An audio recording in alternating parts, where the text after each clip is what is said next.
Robotic surgery is the new tool in the armamentarium of joint replacement surgery as an extension of orthopedic surgery. This new gadget is likely to revolutionize certain difficult surgeries which are now being conducted on severely damaged or destroyed joints or previously injured or operative cases.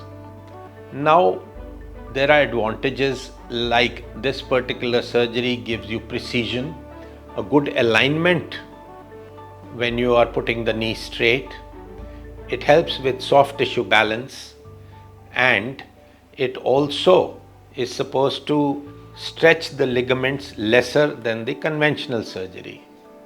Having said that, it's not that always you need to use the robot, but robot gives you an edge at times in cases which are not so well managed by conventional work.